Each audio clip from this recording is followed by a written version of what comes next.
No one's a trained actor. Okay. They're all shite. Wozniak said, for the right money, I'll do half an hour to the giraffes in Chester Zoo, mate. I don't give a fuck. I don't give a fuck about any reaction. How did they have a set ready? They just always wanted to give it a go, so they just told a funny story or whatever. I mean, they were shite, but, you know, fair play for getting up. You well-architected roof. I'll fucking bring it off. I don't care if it's a listed building. I went to a comedy show when I was a kid with my mum, and she put her hand up, volunteered. She went into this box, and I haven't seen her for 20 years. Let's just clarify this now. I'm not scared of rats. You are? I'm scared of surprises. These bunch of thick cunts that watch us, none of them know the fucking arse from their own elbow. What's happening, everyone? Thanks for downloading Hot Water's Green Room podcast. Before we kick off with today's fantastic episode, I just want to let you know how you can support the podcast. You can join up as a YouTube member at Hot Water Comedy on YouTube. Sign up to be a podcast member for £3 a month. You get early access to the public episodes and a bonus episode each week. Not only that, you'll get access to all of the podcasts that are coming on the Hot Water Podcast Community channel. It's going to be the place to come for podcasts in the Northwest. Hope you enjoy the episode. Thank you. Hot Water's Green Room. Hot Water's Green Room. Hello everyone, welcome to Hot Water's Green Room podcast with me, Tony Carroll. And myself, Mr. Jamie Hutchinson. We've got a special guest today, Jamie. Very special guest. Circuit, stalwart, legend. Yeah. Hello. Mr. Andy Askins. Yeah. A polite way of saying you're an older one of our guests. Yeah, certainly are. Probably the oldest. Probably. How are you, mate? Good? Yeah, I'm really good. Yeah, thanks for having us on. Yeah, it's good. Time's short because you guess where you are after a year. You're on the most famous comedy club in the world. It certainly is, isn't it? Yeah, it's all the YouTube stuff. It's probably the best, most well-known club, isn't it? I would have thought. Yeah, easy, mate. YouTube hits. I started when he was just open mic night a long time ago. Oh, really? Yeah, I done their very first gig. It was in. Was it the Holiday Inn? No, before that. Really? That's where I started with them. 2015. MV was called a nightclub. Okay. I done the first gig 10 years ago. 12 years ago. Yeah, 2010, isn't it? Established 2010. It's incredible, really, isn't it? Yeah, when you see what you can do, literally, is with hard work and sort of like tunnel vision and never giving up, all that kind of. And once they start rewarding the podcast hosts, they're gonna be fucking flying. Oh yeah. Once we get employment rights, we'll stop dressing in black. Once we get sick pay, and good working. We're just asking for a couple of days sick pay. Yes, and it's not asking for much, is it? And no rats. Yeah. Please. We got bills. Don't not this early. Oh God, I'm glad my mints are there to protect me. I've had an interesting day. You're fond of a guitar. Yeah, I like guitars. Yeah. Dylan pretends he teaches music. I today been in a music video. Wow. Bit of acting, mate. See, it's getting to his head, people. Absolute class. What was it then? It was for a new band called Vulture Authority, and the song's going to be called Brain Cell Suicide, Fuck Tory Britain, in brackets. I like the title already. I do. So it's a piss take, do you know, like in grime videos where they act all out to the cameras. Oh, okay. It's like a bit of a parody on them, but like a political song and stuff. Oh, nice. So I've been in that. And I'm on the front cover of another song called Last Orders, which is about a piss can reprobate. So I don't know how I got landed that job. Typecast. Yeah, everyone thinks I'm a degenerate, Andy, but I've just been method for this role of a lifetime. Are you a trained actor? No one's a trained actor. Okay. They're all shite. They're all shit, mate. Comedians are miles better actors than actors. 100%. They're so wooden and they think, I'm going to do this twist on it, actually. The rat in the studio is making me nervous. Can we just try that again, Jamie? Yeah. and then they'll go, the rat in the studio is making me nervous. Will you just read it? I have told you to say it. The fucking childish bastards. How would you say it? They have no... Oh, the rat in the studio is making me nervous. Give it to me, I did. Wow, fucking hell. I was like, he was there, wasn't it? Fucking Daniel Day-Lewis, mate. No, I hate him. I hate them, Andy. I don't respect them in any way, shape, or form. Rats or actors? Actors. Oh, okay. Yeah, especially child actors. Too many rats, not enough traps. Yeah. Oh, Right, say. there we go. That's a new T-shirt coming soon. Have you ever done a spot of acting, Andy? Do you know what I did? And I was shocking. This is how good I was, right? So I got a message from James Acaster that he'd written a sitcom, and he had me in mind when he wrote this part. And so I went to read for it and never got it. You didn't get the part of you. I'm auditioning for Andy Askins today. See, what it is I've got some friends that are actors, but I wasn't able to call them and ask for advice. And if I'd have been able to do that, they would have said, when you're doing a reading and you've finished your lines, you have to keep on interacting with the other person. You don't stop and go, no, that's your turn. Yeah, so it's interesting, though. Yeah, we're only asking you to read the lines, not telling you to fucking, do improv. Exactly, yeah. They're fucking shite, aren't they? I hate them. I started acting when I was a kid. Oh, really? I was in a professional play, Bugsy Malone. Wow, Yeah, okay. I was on a few theatres. Fat Sam I was. Don't know why they give me that. Just wanted to be Bugsy Malone. Can you sing then? Did you have to sing in it? Yeah. I'm all right. I can hold a note. That's cool, man. Yeah. You do some good productions in Liverpool, don't you? I saw a great musical theatre production up here about 10 years ago. It took me, lad. It was fantastic. Trying to think of the Liverpool playwright that did it. Was the football one, was it? No, it was about kids going to the zoo. It was really brilliant. It was like a school trip, and they ended up bringing up half the animals back and stuff. It was really good. Yeah. Liverpool do a lot of football ones, though. They like the Istanbul stuff and that. They've done that before. Okay. And Rafa Benitez has play parts in it and stuff. Yeah. Was it? Yeah. Was it? Fucking hell. That's so cool. I love it. I've got my daughter with me. She's never been to Liverpool before, and it's such a brilliant place. I love the atmosphere, man. It's so nice good. gaff, Whereabouts are you from? I'm from Middlesbrough. Middlesbrough. Yeah. And but I moved when I was about 18 or 19, something like that. But what I really like, what I like about Liverpool, what really surprised me is just the banter. So good, like you go into a pub at 11 o'clock at night, or Fishy or something like that, and there's fellas with their wives and stuff having a bit of banter. Yeah. In Middlesbrough, you don't get past the first line of banter, it kicks off. It's just banter. I was explaining to my kids, it's like, it's amazing. You can actually stand in the fish shop and wait and just listen to the banter. But and you get know what, served. though, sometimes, especially when you're from here, it's like, just have a day off. It's all the time. Is it really? Yeah. All the time. In the morning, Yeah. night, just doesn't stop. There was a famous thing, though. I remember back when I was a young lad, well before I did comedy, talking to people that did comedy at the time, and they were saying they were in Liverpool and everyone thinks they're a comedian, this, that and the other. I haven't found that at all. No, it's not that. As you Not said, at all. it's just a banter kind of stuff, Yeah, isn't yeah, it? You know what I mean? I think with people from Liverpool, I think it's because of what's happened over the years. And I think Liverpool people feels like they have to try all the time, and you have to work harder than others because we've got that perception around the country. You know what I mean? Of people thinking, it's all starts from. There's a quiet confidence about him, but it's nothing that spills over. It gets overplayed by fucking soft London cunts, doesn't it? My favourite bit of Liverpool confidence was when I was a kid in Park End in Middlesbrough, which is quite a rough place. And a Scouse lad moved to Park End, and the first time I saw him, he got thrown off a bus at the top of our road. And I don't know what he said, but the bus driver got off and started twatting him. Fucking. So that was impressive. That's impressive banter, that is. That is, yeah. But as I say, in Middlesbrough, the banter doesn't normally last very long. That's weird because the perception of North East is that they're all friendly. Oh, I've had that. I've noticed that they always scrapping that, don't they? It is. It's very similar to Liverpool, isn't it? Especially the Geordies are very similar.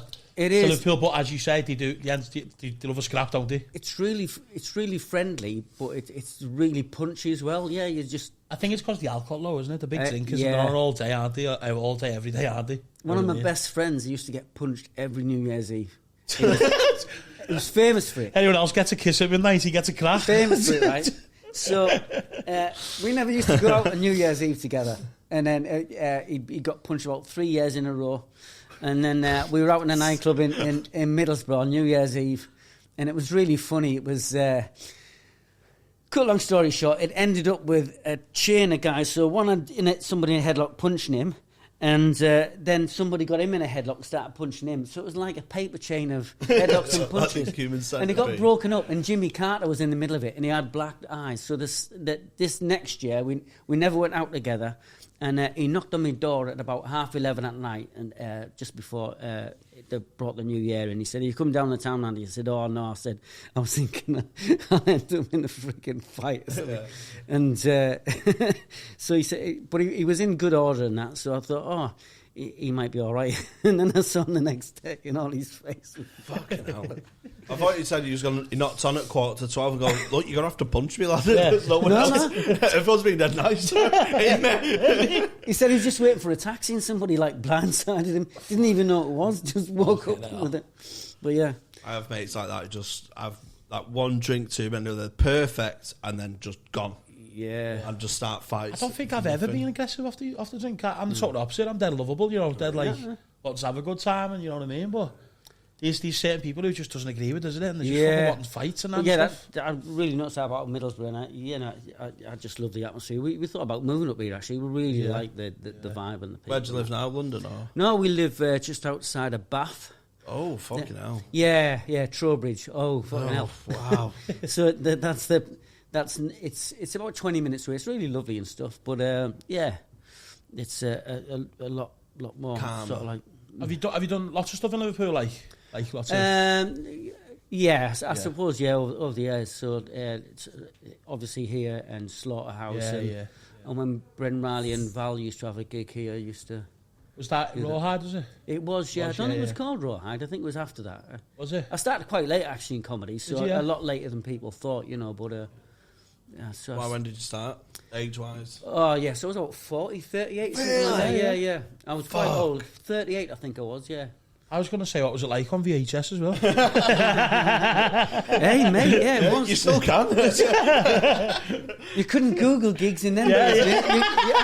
You couldn't Google gigs. Put your CV to a pigeon, off you go. I remember when I wanted to get into comedy, I didn't know how to do it.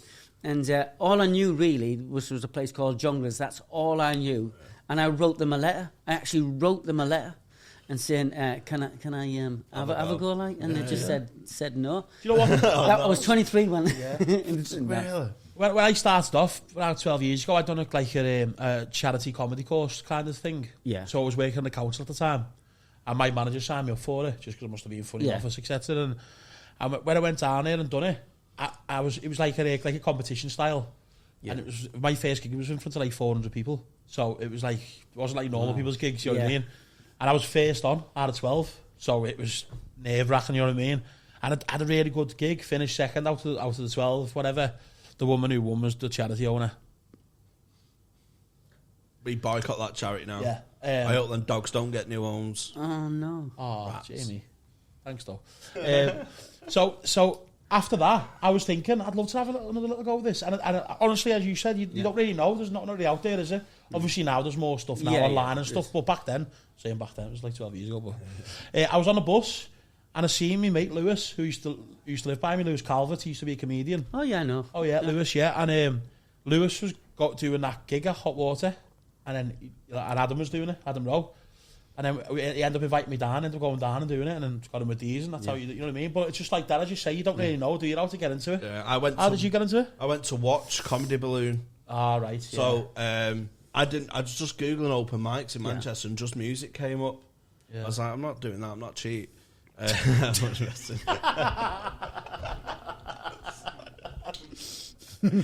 couldn't be true to myself. I'm going to write to them. I couldn't be true to myself because we have playful banter with them on here. So I just Googled up and Comedy Balloon came up, and I thought I'm going to have to watch it before I go. And I went down, and obviously it's an open mic night, so the standard was mixed. I just thought I won't be the worst on the night. Yeah. So I signed up for the week after, and then just went from there. I still got my first set in my phone. I'm still doing mine.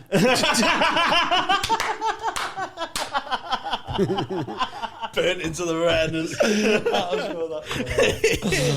Yeah, it's still on my phone, but I've not brought it myself. Mine's still on YouTube. Is it? Fuck off, is it really? Oh, have I just said that? Oh, it's only our first gig. I just said that. It's funny when you look at back at I've the got a, shit. got a tuxedo on, haven't I? Fuck off, lad. Tuxedo on, long hair, like a big fringe tuxedo. Came down the staircase. And it was a story about shit myself on a date. I tell you what, next live show, why don't we do our first sets ever again? That's a show. That is a good show. I mean, it's very misogynistic. Oh. But, you know, it's all right. it's first gig. You haven't been rules, cancelled innit? yet. Yet. How did your first gig go? In my head, I roofed it because I got a round of applause at a joke. So I was just like, I can't believe. But the guy before me, it was his first gig as well, and he crumbled after 7. Like, apologised and got off, and then he just brought me straight on. So I was just shit myself. Yeah. So it was just pure adrenaline. I went into it more. Mine couldn't have went wrong because everyone was there, was supporting the person who was doing it. So very supportive crowd. Oh, that's good. Big room, boss corporate room, style like in a hotel. Bit like, remember the Holiday Inn? Oh yeah. It's just like that setup. Okay. So it was really, really good. And but then again, it's like cheating, isn't it? Because then the second gig are done. And I decided to do that, it just went, Do you think... Why did you wear a tuxedo? Do you think... I know you... thought like Art is smart or something. You know, you did your first one and it went well, Yeah. and then you did your second one. Do you think if the first one had been terrible, do you think you'd have ever done your second one? I wouldn't have done it again, no. Yeah. So it's good. I'm the same as well, yeah. Yours roofed. It didn't roof, but it was just like, yeah. You get that bug, don't you then? Yeah. It's very addictive, isn't it? When you start and smash gigs, it's so addictive. I It's just like a drug. thought I could maybe do this. It was quite... Because it was really funny because my wife... Years before, we were musicians. Me and my wife used to like just play in bands and like clubs and pubs and that. It's all straight, no comedy. And I occasionally used to try and have a bit of... between the songs and stuff. a bit of a laugh. Yeah. And she wasn't a fan, I want to ask. So I'm on the way to my very first open mic, and she's going, you don't have to do it, you know. You're going to embarrass yourself. You're going to embarrass me. And it went well.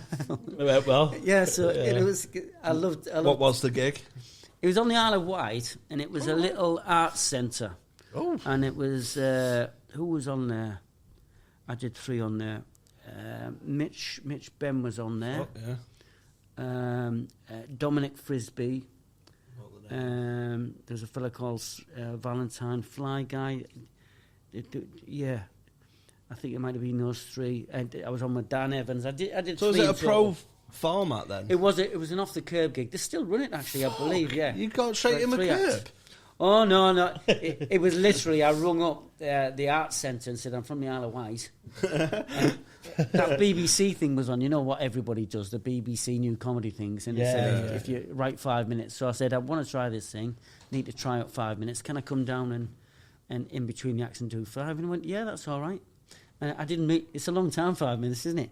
Yeah. When you think 5 minutes, and then you start writing it. And you Mine go, was for my first one was 10. Was it? Yeah. I see, mine was 5 like you. And it was the longest thing ever. Oh my God. Just get anxiety thinking about it. 10. And I overran. I was straight in looking at was yours lots of banter and sort of like audience and no, it was awful puns and awful subjects and just like, you know, self-deprecating. Oh, I don't know how to talk to birds. Oh, fucking birds are slags. That's just basically shite, basically. The good thing about puns though is even if they're really terrible, that's funny in itself. Yeah, because it gets a groan. I was like, something. Just don't fucking... Just give me something. No. Just don't look at me. There's nothing worse than doing a gig, and even if you've got half the room or the full room, and there's 1 or 2 people and they just don't like it, but you can see them. I see it. But I used to hate it, but now I'll just say, fucking hell, you had a bad day, you. I always spot the folded arm. Yeah, fucking, it's like that. Been dragged there by his missus. Yeah. I don't even look at the audience, to be honest with you. Oh, do you not? I try not to. I try not to look at the front row because you can feel them, kind of, those people. And occasionally it's like, don't look at Medusa, isn't it? It's like once you see them, you can't forget. You know exactly where they are.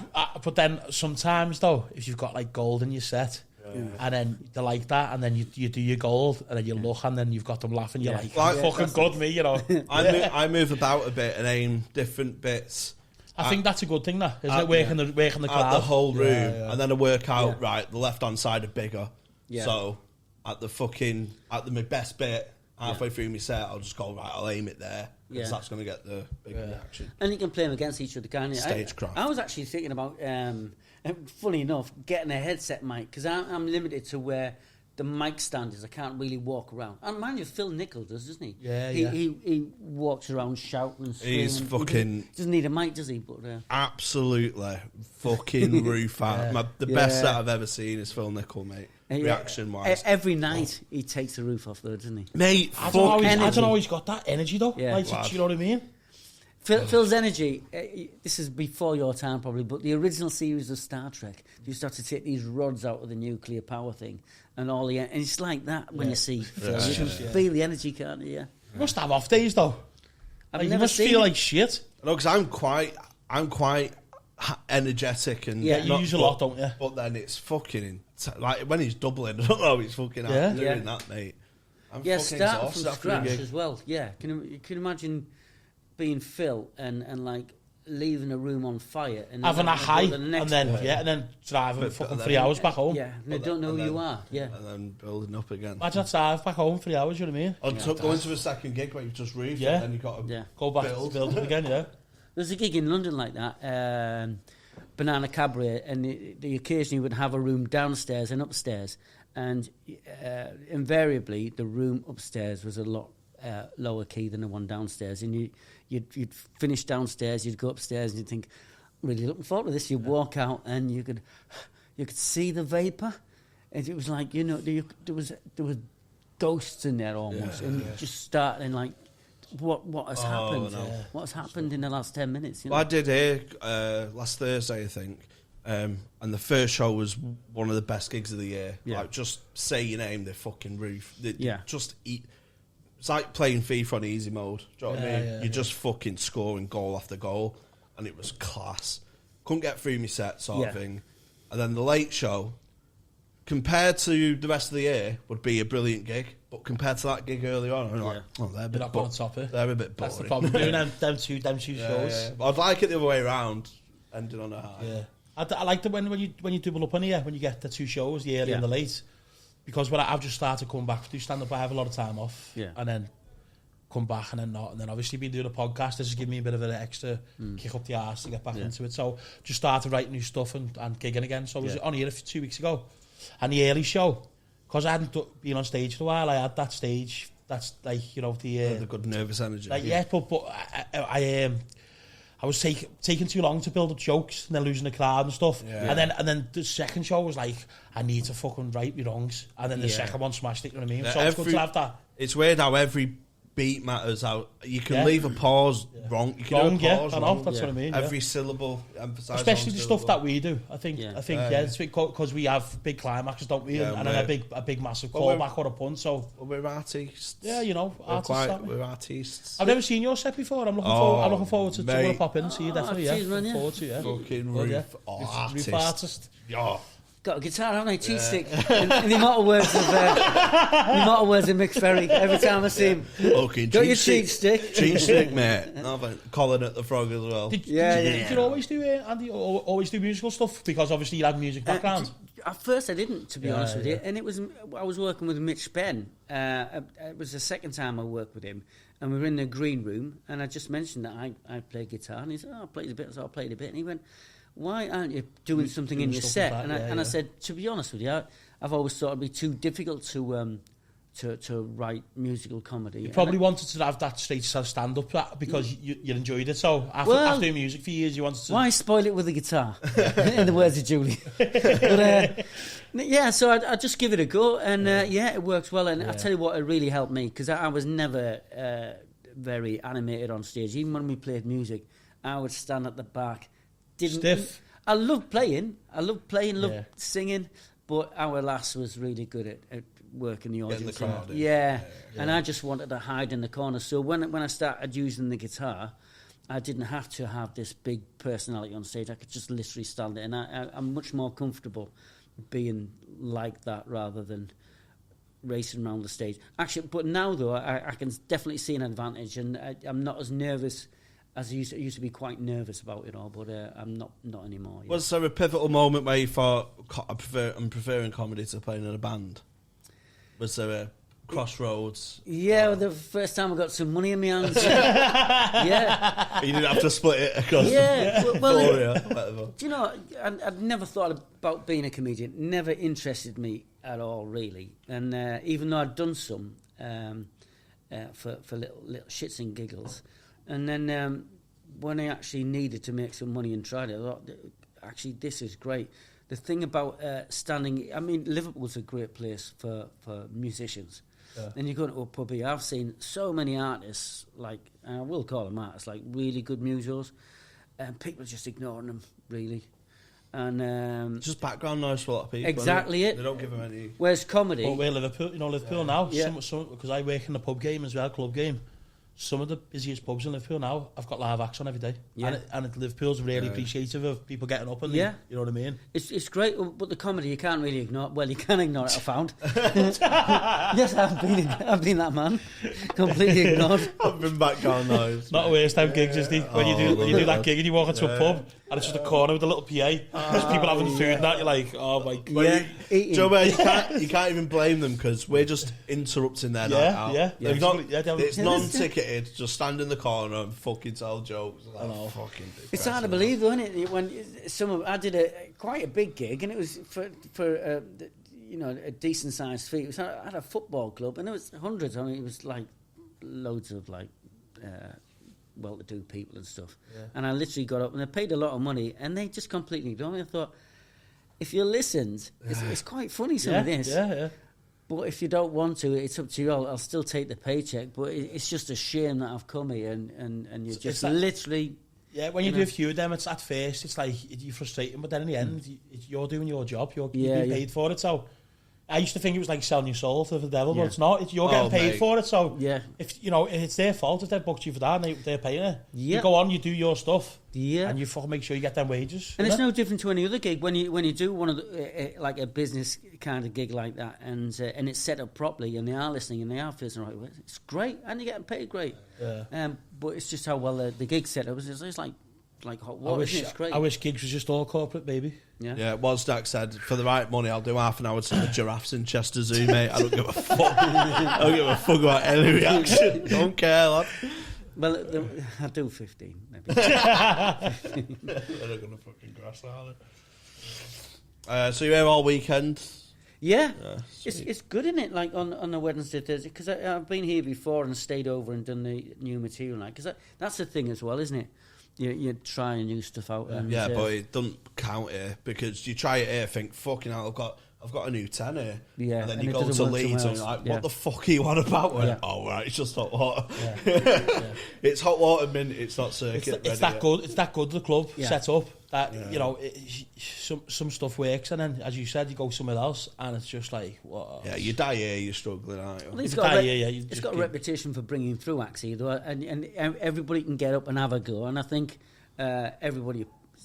You see a lot of the newer acts on some of the YouTube clips and that, and you can appreciate it, and a lot of people, I think, secretly would like to give it a go. And when they come to somewhere like Hot Water and you see a new act, you're on their side, so...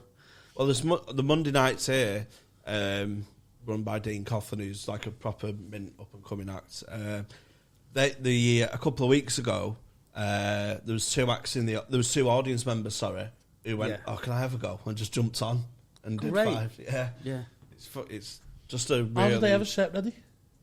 They just always wanted to give it a go, so they just told a funny story or whatever. I mean, they were shite, but, fair play for getting up.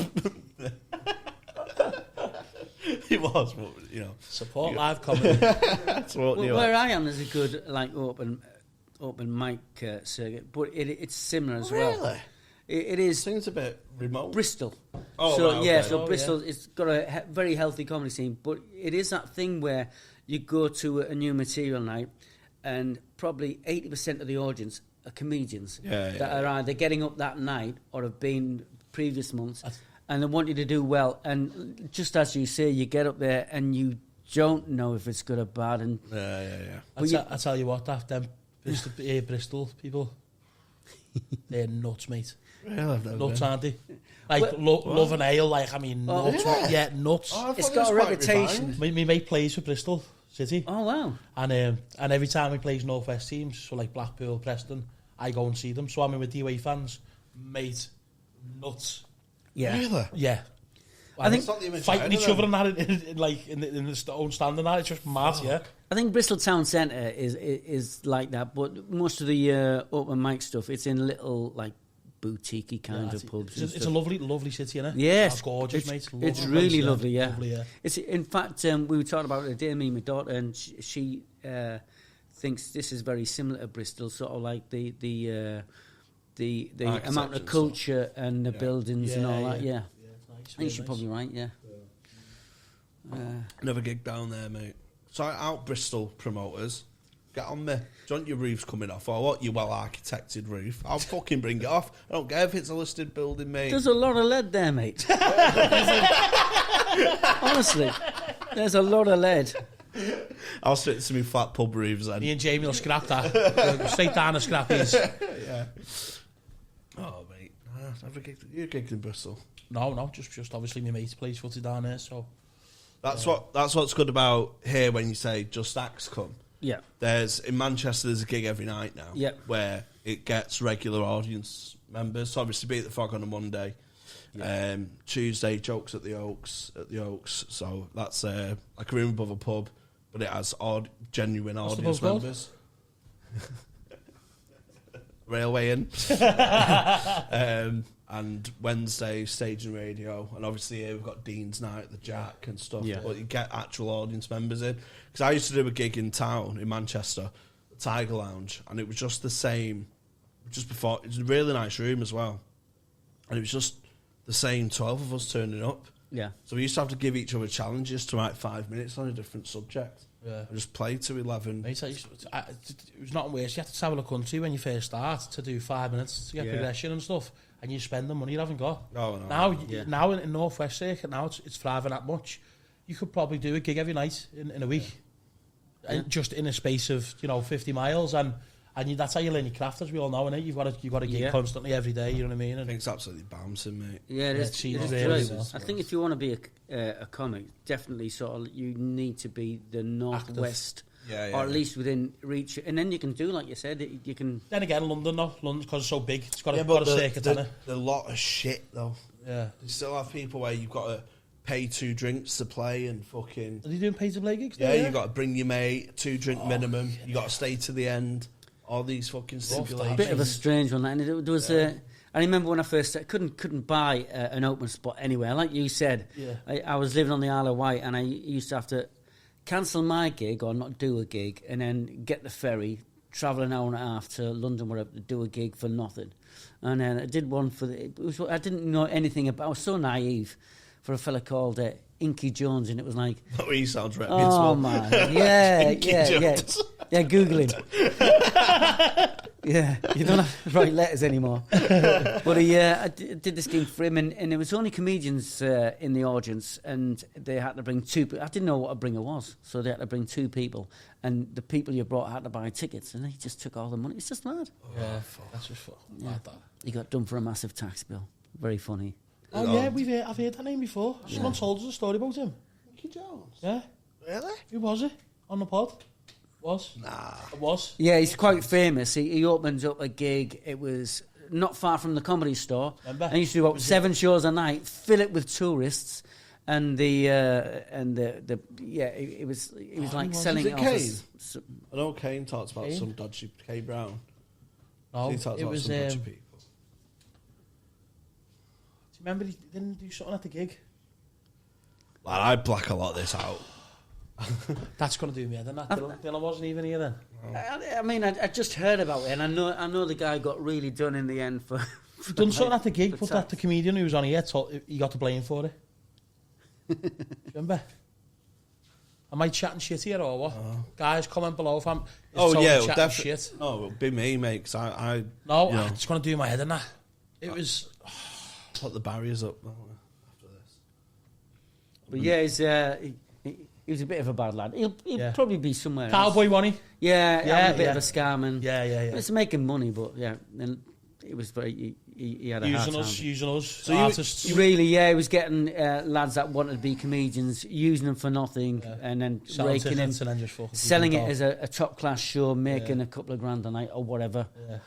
80 quid, depending on who's asking. But That happened in Blackpool. There's a gig round the corner from Comedy Station. Oh, that's a great gig, isn't it? Comedy Station's mint, mate.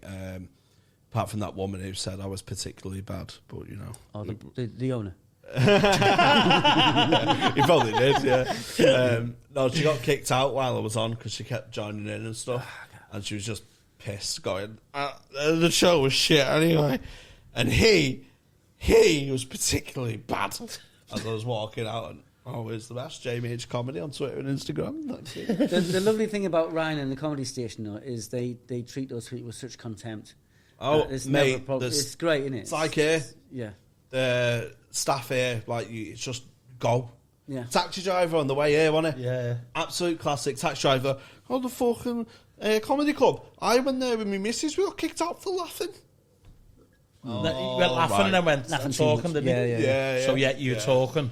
Kicked us out for laughing. No, they I hate didn't. the way they say that, kicked us out for laughing. Yeah. Have you seen the sign though where it says, you got kicked out for laughing? Fucking brilliant. They've got a great... I remember looking at... When I was... we run a little comedy club. It's not a plug or anything. Far too far for you to travel. Mate, you can plug anything you want on here, mate. Where is it? It's in Keynsham, just outside of... between Bristol and Bath. Lovely little gig. But when I was trying to put the website together, I thought, how do you do this?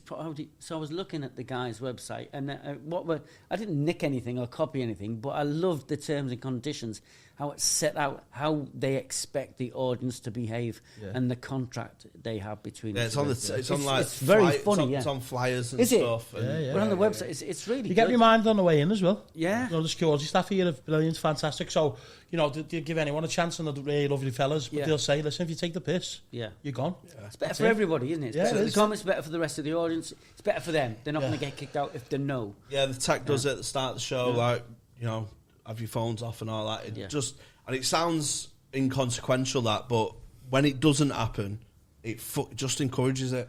You know what I mean? You'd end up gigging the Toby Carvery. I've done a few times. Get paid in fees or just free scrap? No one was there. I just fancied a little go after me dinner.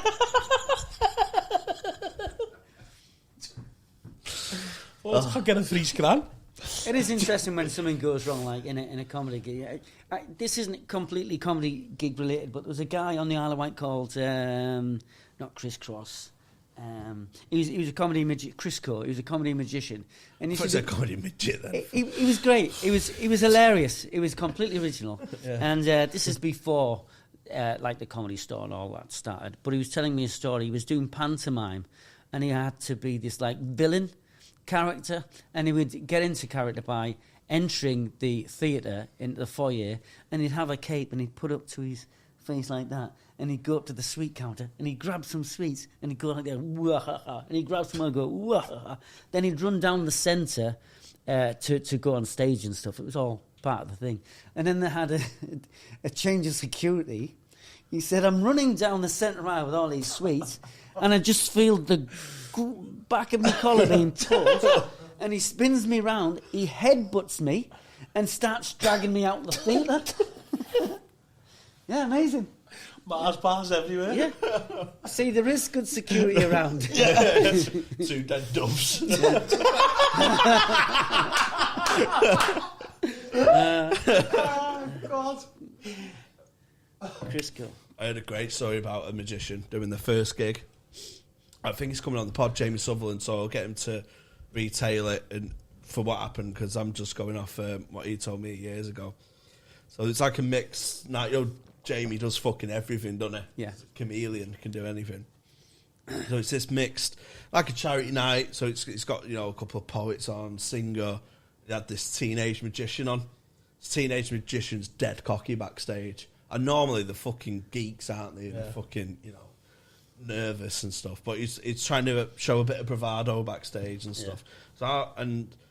So Jamie's like trying to give him a bit of advice stagecraft wise, like, leave the mic. He went, I'll be fine. He's like, just tell him about the mic stand and Joe, so people can see you shuffling cards and just general advice. He's sound as fuck, innit?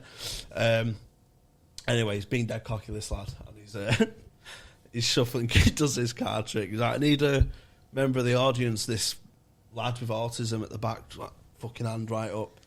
He went, yeah, you. And his dad went, oh god. So this lad with autism is fine tuned into fucking magic tricks and sleight of hand and stuff. So he's like, pick a card, and he goes, and the card's gone. He went, in your pocket. He went, no, look. He went, mate, you just what you do, and he names like the technique. He went, you done the thumb and forefinger trick, and God, he just got it's Penn and Tellers, and just naming the trick. Like it's you're doing Houdini spin, mate. It's it'll be in your jacket pocket upside down with my name on it. I was like, oh god! And the guy crumbled. He started his second trick. And tried shuffling, hits him off the mic stand. They go all over. It just crumbles. Heavy that, innit? Dying with magic. There's a couple of comics that do really good magic. Adam Bloom and Kerry Marks. I've seen Adam Bloom. I've not seen him do magic. I've just seen him do stand up. Very fucking like high level. Gun, innit? Yeah, high level like magic. Proper like. All that, we had Jack Leto on. He used to do it. Really? He got barred from the Magic Circle. Yeah. What for? He did an audition, and he did a not sexual, but like a cheeky joke, and they went, "You can't do that in the Magic Circle, lads." Fucking fucked him off. Yeah. But the fucking there's something a bit unnerving about him. What, Jack? Well, especially Jack. Yeah. He's more than unnerving. He's wrong, and he's he's after a pint, right? Pain in the arse. Something unnerving about magicians. Do you know when they force it on you? Like, show us a not arse, mate. You made me 7 of spades disappeared. It's good though. It is good. Brings back on your child, don't it? It's got that like. I don't trust him. Most magicians that I've met have like done it from the age of like 3 or 4. Yeah. When I first went to the Isle of Wight, I worked in the kitchens as a kitchen porter, and I used to go and watch all the shows, and it was great. And they were really brilliant cabaret acts. And they had the magician used to dress as Elvis and all that kind of stuff. I went in the toilets once, and he washes his hands. He gets the paper towels, and he's gone. Not funny, is it? Anyway, like a magician, he was just washing his hands. Oh, right. That's what I don't like. I went to a comedy show when I was a kid with my mum, and she put her hand up, volunteered. She went into this box, and I haven't seen her for 20 years. He did that, didn't he? Lee Mack. Famously, he's a brilliant Lee Mack. He's doing his stage show, and he gets one of those boxes out with the hands and cut in half. And he says to a guy in the front row, he said, mate, he said, can I borrow you a second? He gets on stage, puts him in the box, spins the box round, pushes the box off stage. Didn't like the look of him.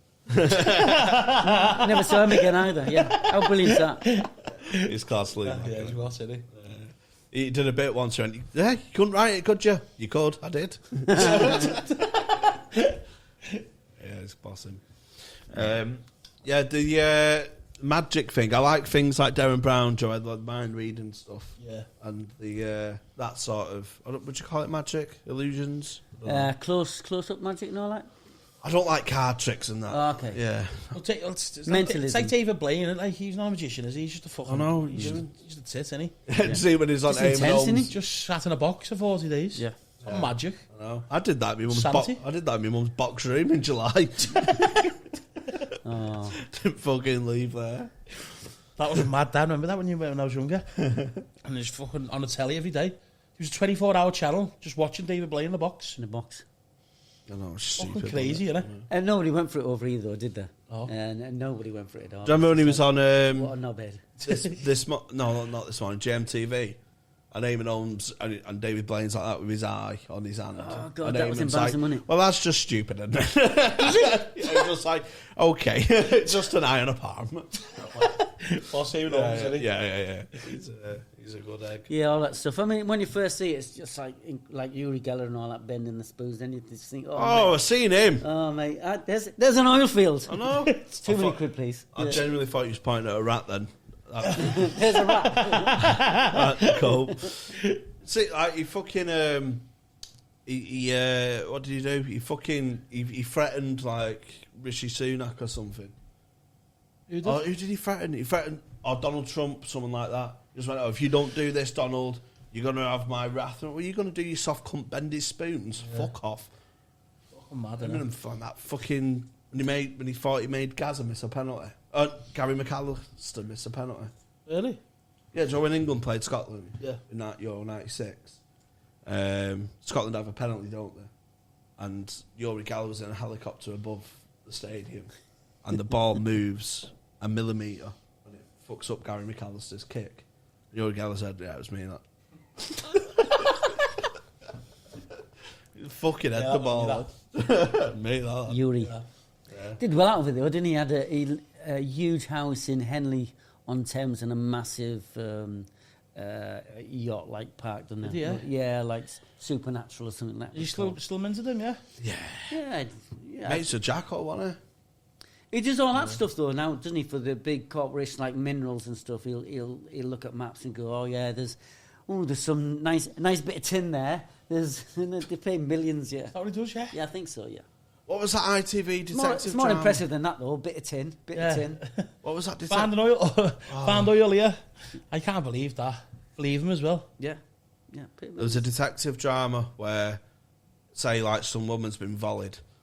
He'll get, like, oh, here's a locket, and go over to some fucking blind fella in a shack. And he go, oh, she's buried in the sea. It turns up in the sea. Like, fuck, he's got him. What was that ITV drama called? Get it in the comments, please. I love a good shit ITV detective drama. Oh, Dempsey and Makepeace. Before your time. Do you know, like Martin Clunes or something, arsing about? Yeah, I'm not into that, me. Like, I'm into the rom-coms. I love it. What's your favourite rom-com? Oh, don't get me started. What is it? The Holiday? Notebook. No, you and... me before you, I think. Okay. Seen that one, no? No, I haven't seen it. It's a good one. Or Dear John. It's like that one. I haven't seen that one either. The Notebook's good also. Favourite comedy film? Blood, Cum and Piss, The Holy Trinity is a decent one. Oh, okay. That's second. It's a sequel to Daytona and a prequel to... All roads lead to Rome. All roads lead to Rome. Sounds quite serious, to be honest with you. Yeah. Oh, Getting into the movie business after this, because it's been such a hit, the podcast. On our previous episode, we discussed our film franchise, and we had 4 films, and the second one was Blood, Piss and Cum, The Holy Trinity. Yeah. Set in a church, about swapped underpants, and... Well, the thing is, you wouldn't have to buy props, would you? It'd already be there, wouldn't it? In the church. Loads of it. Loads. Have that, Christians. No, don't start this. Hindus next. No, don't click that. Comedy film? Mike Bassett, England manager. No. Without a question. Fucking Superbad. Superbad. Really good movie. So good. My favourite one is Baby's Day Out, and everybody hates me for it. I think it's amazing. Out? Baby's Day I've Out. seen that, yeah. It's like real slapstick, and I just howl at it. I remember making my kids watch it, thinking you'll love this, and they didn't love it. Just me laughing like an idiot. And then I cut out the best scene. My favourite scene was where the guy. Don't ask me how he gets there, but his crotch is on fire and his friends run him over and they stamp out his nuts like that. It's brilliant. And then they've cut it out now. Cut it out, have they? Yeah. So okay, now can't watch it anymore. I don't have anything. Ruined it. Did you used to watch stand-up comedy before you done it? No, I didn't really. I watched some comedians, like the older style ones, like Mick Miller actually, who's a bit of a legend. I met him in the 80s. He used to play for my football team, Mick. Oh, really? Yeah, it was great. He was a lovely fella to work with. The alcoholic noddy thing is class, isn't it? Amazing, isn't it? So have you seen that? No. And You've not seen alcohol? Oh, mate. It was really weird because he had no Fire. intentions of doing comedy.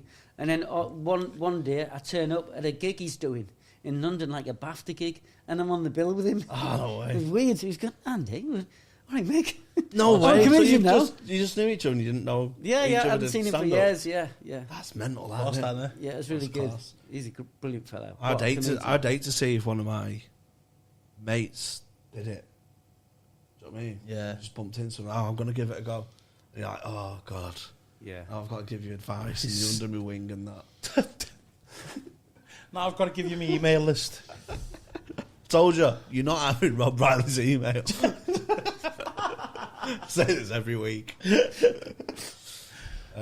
had a couple of people start from watching this and stuff. Yeah. And you get like, I mean, we'll give them advice, obviously, because it pays £3 a month. It's like You have to. It's you part get of it. DM access for £3 a month. There's lots to get for this £3 a month, you know. You get us Bare Our Souls for 2 hours a week. Yeah. You get advice.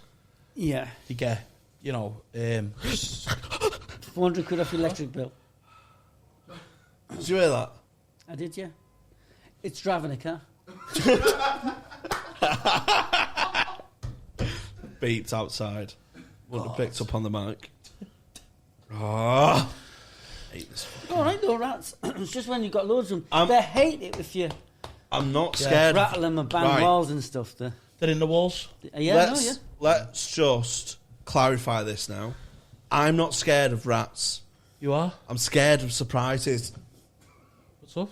I'm on edge because I'm in the middle. I'm scared of the shock of or the anticipation of surprises. What are you scared of? What are you scared of? Do you know what? I used to be really bad with heights and water. Really? Yeah, it's quite a lot there. Not too bad with Water? Yeah, I had like fallen into the sea when I was a kid and all that sort of Oh, I nearly drowned in the sea. Did you? Yeah. I'd love to go like that, mate. Yeah. Just Would like, you? Just accept it. Just accept drowning. Yeah. Just be so peaceful. I'd just be like... Yeah. I went too far out. No, like if you can just accept it, though. Yeah, Don't yeah, struggle. yeah. Just accept it. Apparently, one of the best feelings a human can have is the last breath before they drown. You said? What? You said that. Scientists. What's it? And they brought back to life. Oh, they come back to life. Yeah. Well, they find them, but they went. There's a scientific term for it, but all your endorphins release, Acceptance. and you're just at real peace with yourself. Oh, isn't it when your lungs actually take the fluid in? I reckon that would hurt. It'd be like you're getting crushed, wouldn't it? Was it a movie? No, it's not. There's a calmness about being drowned. It's panic and real panic stations, and once you're gone, it's fucking whack. Once you See it on the accept films, that, don't though, you? yeah. Once you like You know you when she said, lets Jack go and she said, "I'll never let go." Yeah. Stupid bitch. Hey, she gets a bad rep for that. It wasn't a door; it's a door frame, and they've checked it on MythBusters. He couldn't have fit on. He could have fit on. They couldn't. You can see it do you on not the film. do you not think There's they would, space next Do to you it. not think they would have tried? They I tried. think- No, and failed. she didn't even try. It was true love, and he couldn't fit on. Right, okay. Why didn't she even try then? Why didn't she go, yeah, you'll fit on They here, did. mate? They just cut it out. She didn't. I just think cut if out. he'd have made a better job of the picture, she'd have tried harder to keep hold of his hand. Did you see the picture? Look, nothing like it. She goes, I'll never let go, Jack, and then goes. Tiny. Yeah, because she's getting She's saved. getting shagged by someone else, probably, because that's what everyone's like that. There's no loyalty anymore. No, listen. And then when it goes back, when it goes back to her in a room and she's there on a horse facing a fucking roller coaster, think back to when she learns to spit and he just goes, we're going to ride like cowboys, but you got to have to ride like a proper cowboy with your leg on each side. She goes, I don't know if I can do that. And in the picture, she's doing it in front of a roller coaster because that's what the plans were for when they got off the boat. She went and did their dream together. Don't question true love. No, mate, listen. There's another theory about Titanic. It couldn't have fit on the door. It's just a hack thing to say about it. Hate it. It's not a hack thing. It is. It's not. And Titanic, you was on it. I was in the band, mate. I was in the band. Scared of water. Refuse to accept it. Refuse to accept it. Yeah. Andy, come on, back me up, right? Do you think she could have tried a little bit harder than what she did? She did. Oh, she's a baby, isn't she? So Yeah. I'm letting her Shout get out away with Rose. it. Yeah. Shout out, Jack. I wouldn't have let you go, Jack. I would have held you tight in my arms till we got rescued. And we could have went riding together. The real baddies were the boats that didn't come back when the captain with the megaphone. Oh, there was a fucking good few baddies on there, mate. Come back. And they just went, nah, fuck that. Yeah. And what's she called? Brown. The new money woman. The new woman, the new money woman. The woman who weren't rich, but she got rich. And everyone's like, oh, she's a fucking sagger. Like when someone's won the postcode lottery. Oh, and then she spends the money on trying to search for the Titanic. No. But she was like, we should go back. They're your men out there. And the guy went, if you fucking speak again, I'll knock you out with this all, lad. That didn't happen. It did. It's in the thing. He said to her, if I'll knock you out. It's not like that. Just went, sit down. What Titanic have you watched? I'm talking about real Titanic. I've listened to Titanic on Trial, the audio book. Oh, So I've listened to witness statements from You real haven't? Titanic. yeah. Get me phone. Look. Oh, Real guys. Titanic, mate. Please, right, we're going to put this down to you, the listeners. These don't know. These do? They fucking don't. They don't even know the Titanic was real. These bunch of thick cunts that watch us. None of them know the fucking arse from their own elbow. Right, put it to a vote. Who was wrong in that situation? Well, no, it's not. It's just comment, right? Team Jack or Team... No.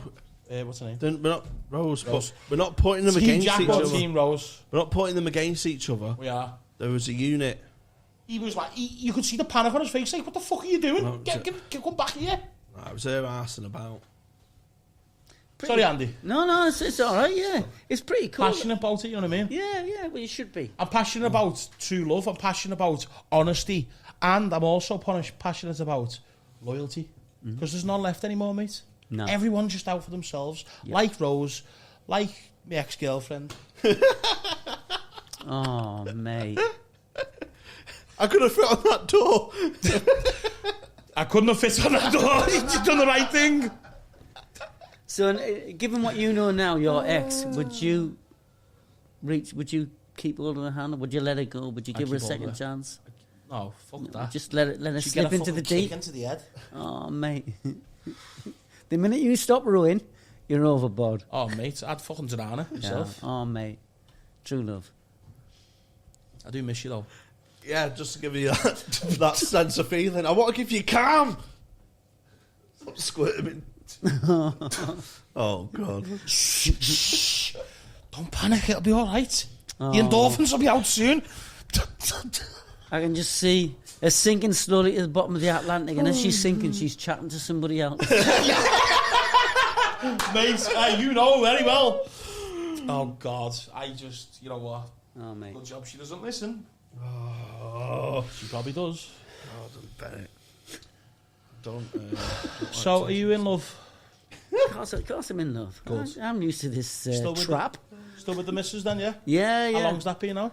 Since 1987. I've known her before that, about 3 or 4 years before that, yeah. But we were mates first. Just mates. Oh, mates first. We were mates first, yeah. I love that She had a one. boyfriend, I had a girlfriend. Oh, Andy's got a bit of spice in his life, hasn't he? Oh, mate. Oh, God. Oh, my God. I've seen some action. Did you fancy her when you had your girlfriend? No. I fancied Come on, you can tell us. So I met Julie before I met my girlfriend, and then wasn't that interested in. I was head over heels with my little girlfriend. And then we split up and we met up again. Yeah, she's got like a house on fire. Yeah, and she's pretty hot. My wife. Yeah, not anymore. Oh yeah, I bet she is. I used to have a ponytail, mate. That's how. Did you? This is what happens to you. Yeah. Comedy. Yeah. Don't do it. The stress, the children. Well, yeah, no, we've been together. It's our 30th wedding anniversary next month. That's lovely, that. Lovely stuff. I'm going to get that one day. You're not. I don't want it. You're not going to survive then. I don't want it, mate. I don't want it. I want to rot away on my own like a man. Yeah. You've got me. We'll always have... Oh, mate, it'll happen. I don't want it to. I mean rotting away like a... I'm big on the process. Oh. No, mate. We'll have each other. You'll have each other. Would you let me on the door? Yeah, it would. It's true love. Oh, Lord. Right. That's glorious. Now, do you have anything to plug? And your comedy club? Plug the comedy club, because our listeners are all far around and wide. We've got a great little comedy club in Keynsham between Bristol and Bath. It's on once a month above a library, and it's great. The acts are all really Proper. brilliant acts, yeah. We had Russell pay. Howard on there. Sorry? Good pay. It's all right. It's better than your average club. Well, me and Jamie will apply. We don't know if we'll get it. But Yeah. £3 a head. That's good. Get yourself down there once a month. It's brilliant. yeah, so support if you buy that area around Bath area or Bristol or anywhere close, travel out and go and watch some live comedy. Looking forward to watching Andy soon. I've only heard good things off the circuit. He's an absolute legend on the circuit. I don't bandy that round willy nilly. Yeah, he doesn't. Artist of the roof, mate. Yeah. Trust me. Sign up to the membership. You get bonus episodes each week and early access to our members episode. The last members episode we did was the best one we've done. Probably. Episode 26 or something. And we're always hungover or fucked. And as you can see, we debate on serious political topics, like the Titanic. Andy, it's been an absolute pleasure, mate. I've really enjoyed today. Thanks for having us. Yeah. Absolute sweetheart you are, mate. Oh, God bless you. Thank you. very Good much. luck with everything. I'm going to go and watch you do some stand-up. Yes. Sweet. Thank you very much, mate. Let's go.